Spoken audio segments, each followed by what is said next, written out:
DElEd 2018 batch और 17 batch के ऐसे अभ्यर्थी जिनका किसी सब्जेक्ट्स में बैक होगा, उनको प्रमोट को लेकर के फिर से पीएनपी के द्वारा नियम बदला गया है, जिसको लेकर के पूरा बवाल मचा हुआ है। क्या है पूरा मामला जानेंगे इस वीडियो में। तो यदि आप भी इन मुद्दों से प्रभावित हो रहे हैं तो यह वीडियो आपके लिए बेहद महत्वपूर्ण हो सकता है। दोस्तों, यहाँ पर मैं टिप्पणी कर दूं कि बैकग्राउंड में आपको कुछ आवाज़ सुनाई दे रही होगी, इसको आप इग्नोर करें, पर ही फोकस करें।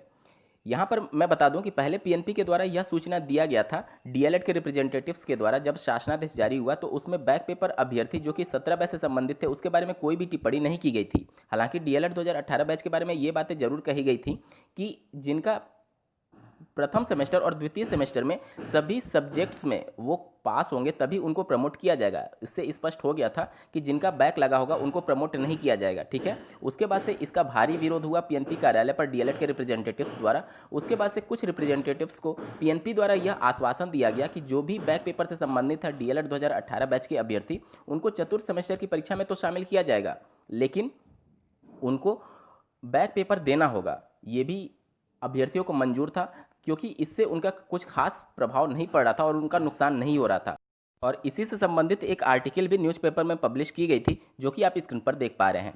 यहाँ पर देख सकते हैं आप, अनुत्तीर्ण प्रशिक्षुओं की भी परीक्षा होगी ताकि उसी के रिजल्ट के आधार पर कक्षोन्नति यानी कि प्रमोट दी जा सके।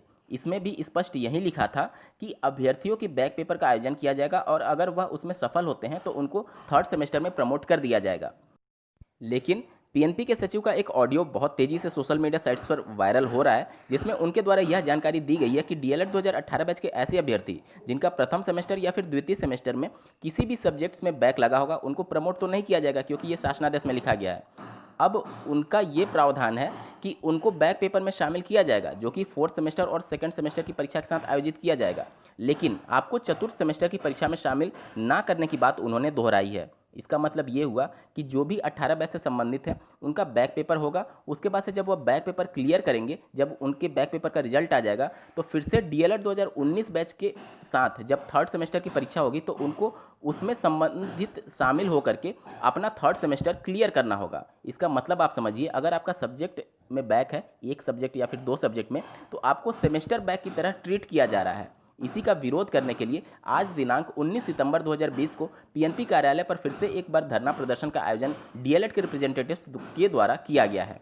निश्चित तौर पर यह गलत है, क्योंकि जिसका भी एक सब्जेक्ट या फिर दो सब्जेक्ट में बैक लगा होगा, आप उसको सेमेस्टर बैक की तरह काउंट नहीं कर सकते, क्योंकि अगर 2019 बैच के साथ इनकी थर्ड सेमेस्टर की परीक्षाएं फिर से आयोजित कराई जाती हैं तो इनका पूरा सत्र एक साल पीछे चला जाएगा, जो कि बहुत ही गलत है। किसी अभ्यर्थी का एक सब्जेक्ट में बैक है तो आप उनको सब्जेक्ट बैक की तरह ट्रीट करिए, ना कि उनको सेमेस्टर बैक की तरह ट्रीट किया जाना चाहिए।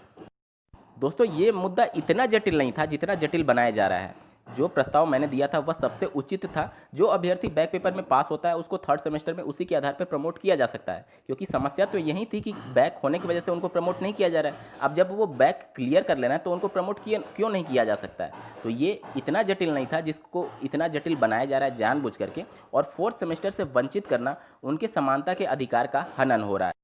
इसी की वजह से आज दिनांक 19 सितंबर 2020 को फिर से पीएनपी कार्यालय पर उपस्थित होकर के डीएलएड के रिप्रेजेंटेटिव्स इसका विरोध प्रदर्शन जताने का कार्य करेंगे, और देखते हैं शाम तक पीएनपी के द्वारा क्या कुछ अपडेट आती है। इस वीडियो को देखने के लिए आपका बहुत बहुत धन्यवाद। भगवान करे आपका दिन शुभ हो।